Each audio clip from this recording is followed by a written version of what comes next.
Hello বন্ধুরা, কেমন আছো তোমরা সবাই? আশা করি খুব ভালো আছো, আর আমিও খুব ভালো আছি।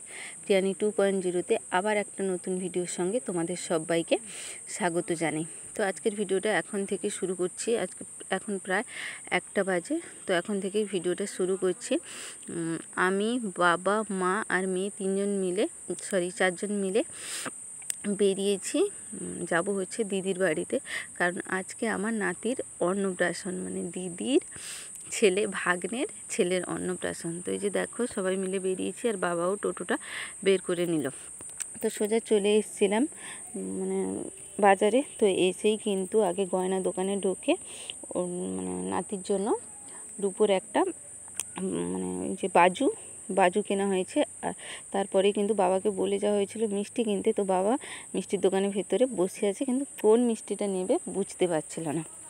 তো তার জন্য দেখো বাবা বসে আছে, আর আমি আর মা এসে দেখি যে বাবা মিষ্টি নেয়নি। তো আবার বললাম মিষ্টি দিতে, তো সেই জন্য দোকানদার কাস্টমার ছাড়ছিল। তারপরে কিন্তু আমাদেরকে মিষ্টিটা দিয়েছে। আর তখন কিন্তু আমার মেয়ে ঘুমিয়েছিল, ও কোলেই ঘুমিয়ে আছে। তো আর কিন্তু মানে ওইখানে কোনো জামা কাপড়ের দোকানই খোলা ছিল না। তো শ্যামপুর বিদ্যাপীঠ কোনোটাই খোলা ছিল না। লাস্ট শেষে খেজুরিতে এসে যখন দেখি একটা দোকান বন্ধ করছে, তো মা বলতে আবার কিন্তু দোকানটা খুললো। তো দোকানটা খুলে তারপরে কিন্তু আমাদেরকে জামা দেখালো, আর আমাদের কিন্তু এই জামাটাই পছন্দ হয়েছিল।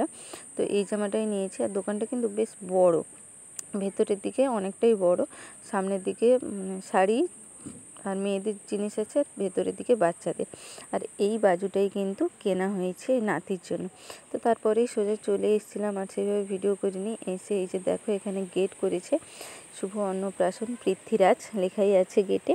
আর গেটটা কিন্তু অনেকটা সুন্দরভাবে ফুল দিয়ে গণেশ ঠাকুরের মূর্তি দিয়ে সাজিয়েছিলাম।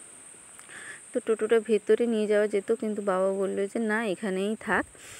মানে রোদ, যদি ওইখানে রোদ থাকে তার জন্য কিন্তু নিয়ে আসেনি, গাছের ছায়ার মধ্যে রেখে দিয়েছে। আমরা চলে এসেছি, মাইকের আওয়াজ, তাও কিন্তু মেয়ের কোনো মতেই ঘুম ভাঙছে না, ও কিন্তু কোলে ঘুমিয়ে আছে।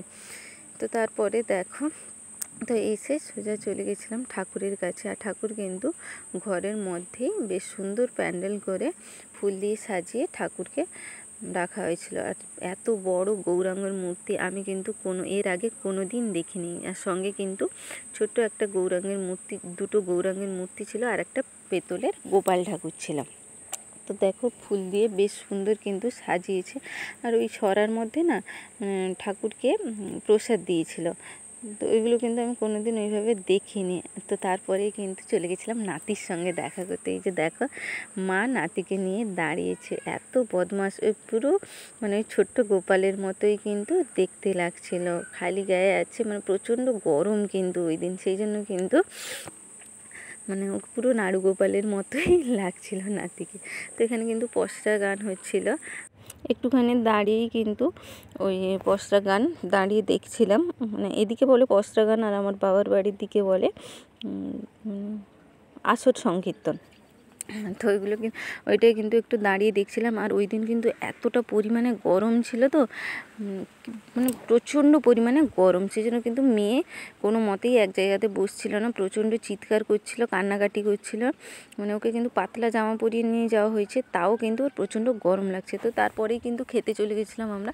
খাওয়া দাওয়া কমপ্লিট করে বেরিয়ে দেখি যে অনেকজন পুলিশ এসছে, কারণ ওই দিন কিন্তু মন্ত্রীর পদ গঠন হচ্ছিল, মন্ত্রিত্বের পদ। সেই জন্য কিন্তু যেহেতু মাইক বাজছে, সেই জন্য পুলিশ এসে বলে গেল যে মাইকটা যাতে না বাজায়, আস্তে বাজায়।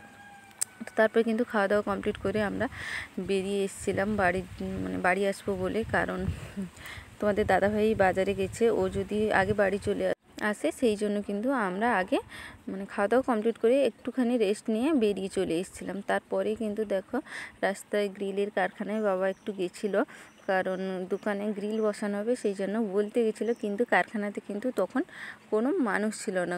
তখন প্রায় 3:30 মতো বাজে, কিন্তু কেউ ছিল না, এতটা গরম, সেই জন্যই কেউ ছিল না। তো যেহেতু দেখা হয়নি, সেই জন্য কিন্তু তারপরে চলে এসেছিলাম বাড়িতে এসেই বাবা দেখো ডাব কাটতে বসে গেছে। তো ডাবের জল সবাই মিলে খেয়ে তারপরে কিন্তু মানে স্নান করে নিয়েছিলাম। আর এদিকে দেখো মা কিন্তু সব মানে দিদি যে প্রসাদগুলো দিয়ে পাঠিয়েছে তার ভাইয়ের জন্য, যেহেতু ও যায়নি, সেগুলো কিন্তু মা বের করে রাখছে। তো চলো ভিডিওটা এখানেই শেষ করছি। ভালো লাগলে লাইক করো, কমেন্ট করো, শেয়ার করো, আর আমার চ্যানেলটাকে অবশ্যই সাবস্ক্রাইব করে দিও। দেখা হচ্ছে নেক্সট ভিডিওতে। ততক্ষণের জন্য সবাই সুস্থ থেকো, ভালো থেকো, টাটা।